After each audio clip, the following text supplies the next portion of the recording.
लेकिन मित्रों, मैंने 27 तारीख को पटना में जो दृश्य देखा,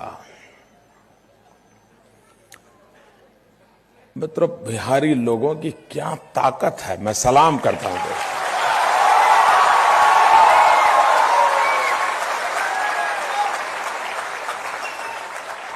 कितना धैर्य, कितनी समझदारी, कितनी संगठित शक्ति।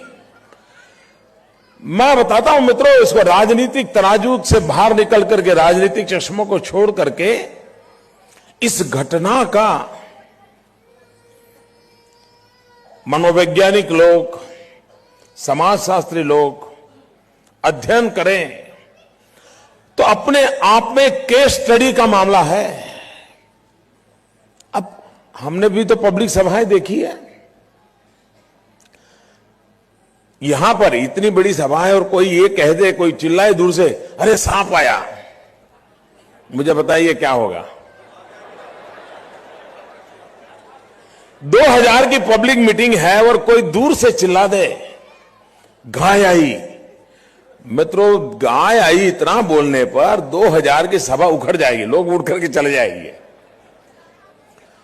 मित्रों, मैं बिहार में देख रहा था, लाखों लोग, बम फूट रहा है, धुआं निकल रहा है, लोग खून से लथपथ है और अगल बगल के लोग उन इंजर्ड लोगों को उठा करके भाग रहे हैं और फिर आकर के सभा में खड़े हो जाते हैं।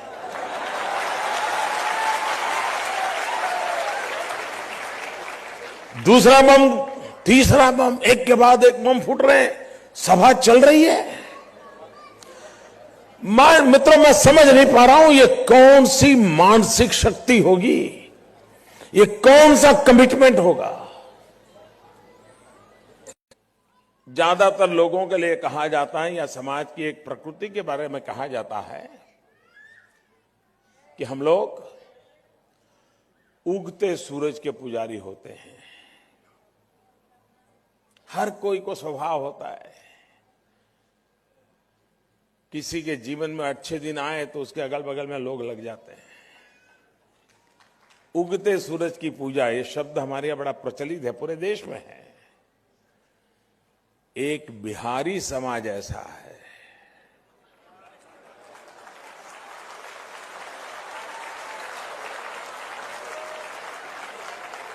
जो सूरज के हर रूप की पूजा करता है।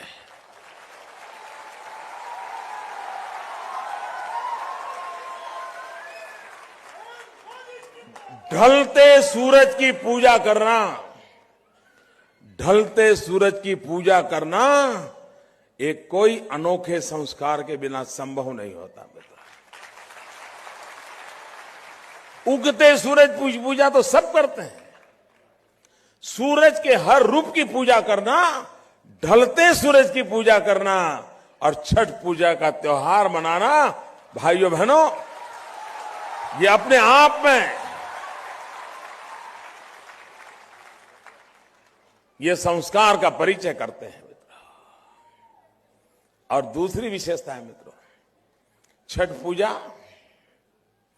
एक व्यक्तिगत श्रद्धा का, भक्ति का, उमंग का उत्सव तो है ही है, लेकिन हमारे पूर्वजों ने छठ पूजा के साथ जो एक महत्वपूर्ण चीज जोड़ी है और जिसके लिए मुझे बड़ा गर्व होता है, और वो ये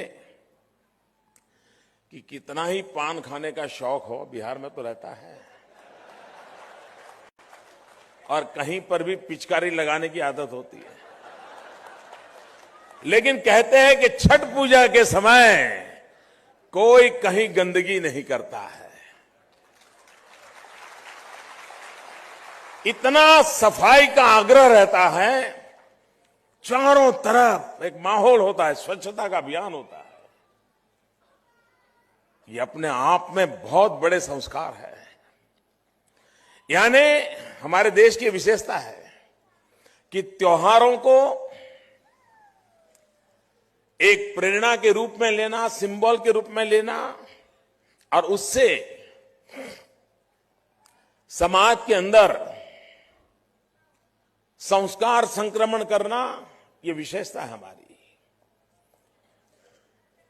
किसी जमाने में कुंभ के मेले की रचना कैसे हुई? मित्रों, बहुत कम लोगों को मालूम है। मेरे हिसाब से कुंभ का मेला वो किसी जमाने में एक सामाजिक पार्लियामेंट हुआ करती थी। वो हर 3 साल के बाद छोटा कुंभ लगता था और 12 साल के बाद बड़ा कुंभ लगता था, और समाज के स्पिरिचुअल लीडर्स, सोशल लीडर्स, ये सब इकट्ठे आते थे। समाज के हर वर्ग के लोग आते थे और 45 दिन तक समाज, हर समाज कोई न कोई अवसर को जीवन के लिए प्रेरणा का, संकल्प का अवसर बनाता है। व्यक्ति भी जन्मदिन पर संकल्प करता है, अगले जन्मदिन तक ये करूं, करते हैं, बहुत लोग करते हैं। कई घरों में ऐसा माहौल होता है। कुछ समय पहले मैं जापान गया था, शायद 2 साल हो गए होंगे। वहां मैंने एक बहुत दिल को छू जाने वाली घटना को देखा। कोई बिस्किट भी देता है तो बिस्किट पर भी एक स्टैंप लगा हुआ था, चाय देता है तो क्रॉकरी पर स्टैंप लगा हुआ था, रेलवे की टिकट लेते हैं तो उस पर भी बड़े बढ़िया रंग से लिखा हुआ था। और क्या लिखा हुआ था? ओलंपिक गेम्स का सिंबल रहता था और 2020 टोक्यो,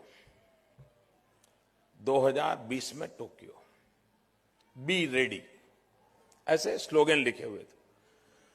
उस समय जब मैं गया था तब जापान को ओलंपिक होस्ट करने का डिसीजन नहीं हुआ था, और अभी तो 2020 को 7 साल बाकी है। उस समय 10 साल बाकी थे, 9 साल बाकी थे।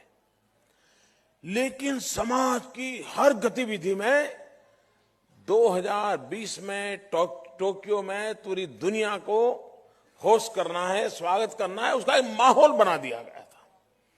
और उस एक घटना को लेकर के पूरे जापान को एक किया जा रहा है, एक्टिव किया जा रहा है, एक्सेलरेट किया जाता है। बहुत बड़ी ताकत पैदा की गई है। अवसरों को कैसे चुना जाता है। अभी तो ओलंपिक में जाने का निर्णय अब हुआ, फैसला अब हुआ, लेकिन तैयारी उनकी उस रूप में चलती थी। समाज को लेकर के चलने के लिए इन प्रकार के तौर तरीकों को अपनाना होता है। अब 5 साल के बाद महात्मा गांधी को 150 वर्ष होंगे। 150वीं जयंती आएगी 5 साल के बाद। क्या हमारा देश यह निर्णय नहीं कर सकता है कि महात्मा गांधी की 150वीं जयंती का तैयारी अभी से करें, समाज को प्रेरणा दें,